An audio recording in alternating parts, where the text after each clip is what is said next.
NK astro intelligent ఛానల్కి స్వాగతం. ఓం గం గణపతి నమః. ఓం నమో నారాయణాయ. ఓం శ్రీమాతే నమః. ఈరోజు మనం తెలుసుకోబోయే topic uric acid problems, joint pains, కీళ్ళవాతం ఎవరికి ఉండును అనే టాపిక్ గురించి తెలుసుకుందామండి. ఇక్కడ ఒక ఎగ్జాంపుల్ చార్ట్ ఇచ్చాను. ఇది కన్యా లగ్న జాతకుల యొక్క చార్ట్. లగ్నంలో కుజుడు ఉన్నారు, 5లో శని భగవానుడు ఉన్నారు. కుజుడు తన 7వ దృష్టితో 7వ భావాన్ని చూస్తున్నారు. శని భగవానుడు 5లో ఉండి తన 3వ దృష్టితో 7వ భావాన్ని చూస్తున్నారు. కావున అక్కడ కుజ శని దృష్టి 7వ భావం మీద పడుతుంది. కావున వీరికి uric acid problems, joint pains, కీళ్ళవాతం ఉందని ఈ చార్ట్ ద్వారా చెప్పవచ్చును. వీరికి 25% ప్రాబ్లం ఉండును అని చెప్పవచ్చు. దృష్టికి 25% ప్రాబ్లంగానే తీసుకోవాలి.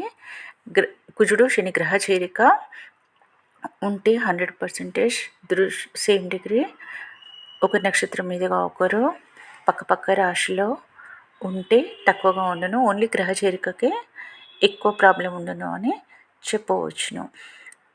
కీళ్ళవాతము, జాయింట్ పెయిన్స్, యూరిక్ యాసిడ్కి కుజ శని గ్రహాలు కారక గ్రహాలు. నేను పెట్టే వీడియోలు మీకు నోటిఫికేషన్గా రావాలంటే ప్లీజ్ లైక్, షేర్, సబ్స్క్రైబ్. పక్కనే ఉన్న బెల్ ఐకాన్ని ప్రెస్ చేయండి. ధన్యవాదాలు.